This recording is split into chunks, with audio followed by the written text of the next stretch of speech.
Magandang araw mga ka-vloggers! Isang araw na naman para muling makasama kayo, di ba? Yes naman, hindi lang yan. Dahil pag-uusapan natin ngayong araw ang tungkol sa ating everyday commute system, especially ang fresh na Grab, Taxi, and Uber.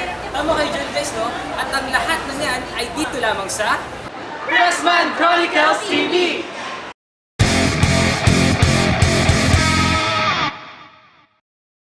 Matanong ko lang guys, no? Ano ba yung madalas yung sakyan kapag may pupuntahan kayo or alas kayo ba? Well ako, syempre diba, lahat naman ng mga Pilipino, lahat naman ng mga maalas, talagang sinasakyan nila is yung jeepney. Ikaw naman. Ako din, mukhang jeep din ako kasi alam mo, para sa akin comment ko lang naman kasi sa LRT, di ba? Syempre, nakaka-stress ko sa school, pero uno yan. Oo, lalo na yung Di ba? Papasok ka sa school, mukha na kayo sa rin kasi masakit, wala pang aircon. Sabi nga nila, papasok ka pala kuha ka ng pauwi. Diyos ko dahil. Parang ang warrior kasi talagang pupunta ka dun sa LRT na siksikan talaga. Paglamas mo, amoy warrior ka na. Kasi, Amoy warrior kasi ka. dagdag ko lang no, kasi from bahay, sumasakay ng jeep, tapos sasakay ako ng bus, tapos jeep ulit. Or pwede naman ako mag-MRT kasi talaga ang daming biyahe. At yun yung everyday routine ko na nasakay talaga ako. Nakaka-stress talaga, pero kasama na talaga yun sa buhay natin. Oo. Yung Kasi, everyday. kasi hindi ka naman makakaalis kung hindi ka makakapunta sa pupuntahan mo. Oo, pero yun nga, sinabi na natin, ang daming problema na sa everyday commuting system natin. Dahil yun na nga yung mga traditional natin na commuting system. Sinasakyan, di ba? Yun. Yung commuting system. Commuting system. Tapos, ikaw, ano na nasabi mo naman? Ikaw, Hindi ako, kasi ang way ko talaga, madali lang talaga yung way ko. Ako talaga yung hindi pinaka-nakaka-stress. Kasi ang way ko lang naman, tricycle, LRT, tapos pag sa OJT naman, LRT, MRT lang. Pero ang nakaka-stress lang talaga, yung dami talaga ng tao na sumasakay sa MRT o LRT. syempre, iba pa dyan yung gusto yung other than sa siksikan ako, yung may amoy pa, di ba? Wala ng aircon, di nagkapatayan na kayo sa LRT. Kahit yung mga babae talagang nakikipagbalyakan lalo ng Talaga mga makasakay yun scholar, talaga. di ba? Ang mahirap talaga sa transport system natin ngayon is kapag rush hour, kahit anong option mo, mapa jeep, bus, or LRT ka man, or taxi, ang hirap talagang sumakay. Minsan nga sa taxi, napaka-choosy, pinipili talaga ng driver yung sasakay niya. Or minsan naman, nakontrata, Kapag taxi, no? magdadagdag.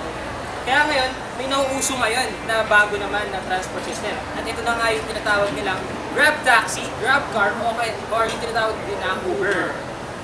Pero guys, ano nga yung Grab Taxi tsaka yung Uber tinatawag nila? Alam ko na uso yun, pero para sa akin kasi hindi ako pala ganun. Kaya gusto ko malaman kung meron doon eh.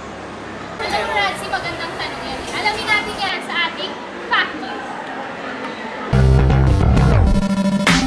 Ang Uber at Grab Taxi ay isang mobile application na nakatutulong sa mga pasahero na makapag-book ng taxi or private cars sa kanilang smartphones. Ito ay isang modernong transport system kung saan mas bago, komportable at safe ang commuting experience ng mga pasahero sa halagang abot kaya. Gamit ang application na Uber at Grab Taxi, maaari mong malaman ang detalye tungkol sa driver at sasakyan, mamonitor ang pagdating ng sasakyan at malaman ang estimated price na iyong babayaran. Bukod rito, madalas ay may mga discount promos din para makapagpababa sa iyong pasahe. Hindi rin kailangan mamroblema sa payment method dahil maaaring magbayad through cash, credit card, and debit card. Ayun naman pala. Ayun naman pala ibig sabihin ng Grab Taxi tsaka Uber, di ba? So, ang Grab Taxi ay isa palang app-based commuting system na ginagamit ngayon ng maraming tao. Siguro dahil din sa panahon nga ngayon, di ba, maraming on the go, maraming gusto Saka sa nagpunta. hassle-free. Tama, Tama yan. yun, Tsaka di ba? magandaan din kasi sa Grab Car tsaka Uber. Kahit may sarili kang sasakyan, hindi ka na problema sa parking mo, sa parking fee. Kasi ibababa ka na lang niya sa kung saan mong gusto mo ba. Tsaka on the go siya, magpapabook ka lang sa phone mo through your phone, which is available yan sa Android devices and sa Apple devices. No, tsaka di ba kasi ngayon, gusto na yung mga nasa phone na lang, yung mga kahit yung mga savings account, pwede ka lang sa phone. So siguro naisip nila na why not, di ba? I-try nila yung sa commuting system, i-apply nila sa... Kasi nga naman, mas komportable. Tama, Mas convenient. Isang factor din ko consider yun. Tsaka rin sa panahon nga ngayon, di ba? Marami talagang, other than sa maraming hectic ang schedule, isang factor din ko consider natin. Na, syempre, pinaprioritize nila yung oras. So, syempre, kung saan mas efficient yung paraan. Siyempre, Tsaka hindi ka nila tatayo pa ng ilang oras, maghihintay ka ng sasakyan mo. Diba, pag sa paglabas mo ng malls, ang haba ng pila for the taxi bay. Tsaka ano yan, pwede yung mga pambida-bida ko rin, nasa labas ka ng mall, kasi yung mga tao nagkakatay, grab ang taxi po, nagkakatay taxi mo, di ba? Para may sarili ka ng Perfect. kotse. Moving on. Ayun. Pero guys, parang ang lungkot naman kasi parang ngayon nababalita na ang Supreme Court ay sinuspinde ang pagpaparehistro ng Uber at GrabCar. Ano kaya Ang alam ko niyan, yung pinapasuspinde ng Supreme Court is yung mga bagong magpaparehistro. Parehistro? Oo. Kasi ang alam ko, pinag-aaralan pa din talaga kung yung sa mga, kasi dumadami na rin yung reklamo about GrabCar and Uber, pero yun nga. Pero yung ibang nakakaano, parang, anong basihan? Bakit? Di ba? Baka naman kasi may malalim talagang pasihan ng Supreme Court para ipasuspende nila yung registration. Tama, Kasi hindi naman nila isuspende yan kung alam nila na nakakatulong talaga ng maigi sa mga commuter. Pero guys, no, dun sa mga napag-usapan natin, ano kayang say ng kabataan dyan? Alamin natin yan sa ulat ni Zay Tagino. Imagine nandito nga tayo sa PUP Main upang alamin ang mga say na kabataan sa pag-cancela ng registration ng SC sa Uber at sa GrabCar. Lapit tayo dito.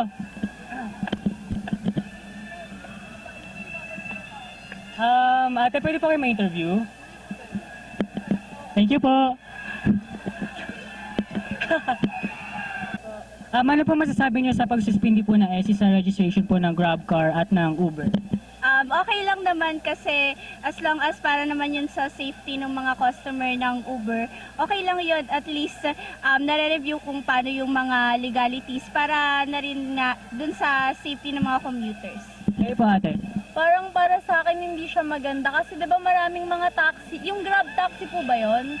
Yung parang 'di ba po, parang kailangan natin yung ganong type ng mga taxi, yung text ka lang po dadating na sila sa panahon po kasi ngayon ang hirap kumuha ng taxi, 'di ba? Para sa akin yung kasi yung GrabCar tsaka Uber app, napaka-useful niya kasi especially dun sa mga commuters na malalayo yung lugar, dun sa papasukan na schools or trabaho. So, parang sa akin parang irrational or irreasonable nung pagsuspende nila.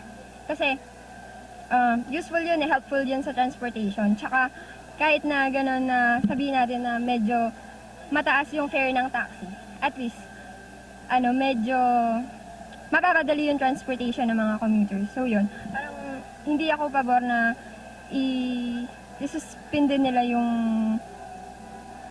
registration ng Grab tsaka Uber app.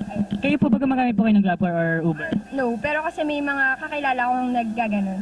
Maraming salamat po. So, ay narinig na natin yung opinion ng mga kabataan tungkol sa pag-suspende na SC sa registration ng Uber at ng GrabCar. Back to you guys.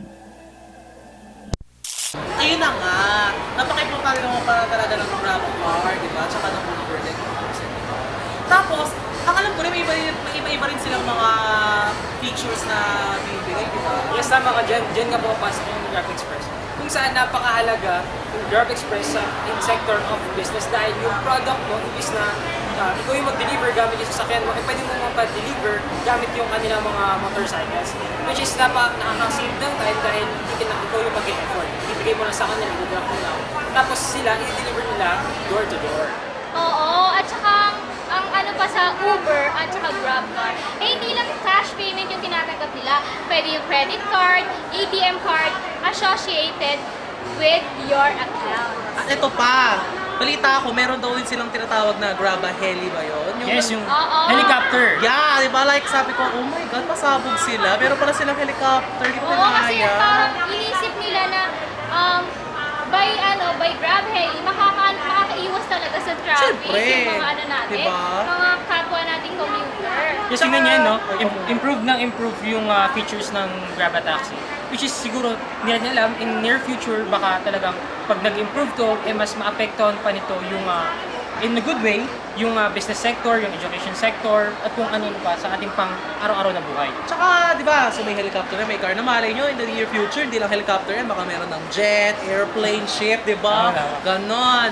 So, yun na nga, ano lang... Oh, yun. Tapos according to our source na ang Uber pala at ang GrabCar ay people in Southeast Asia find it an awesome idea kasi 'di ba, yung personal assets nila na to turn into an anticipated sources of financial expansion, pushing and as well as yung upswing ng economy natin na tinatawag na sharing economy. Ibig sabihin talagang lumalaki na yung networks ng Oo. Grab Taxi at Uber kasi hindi lang pala sa ating bansa, hindi lang sa Pilipinas, kundi sa iba't ibang bansa pa across Asia.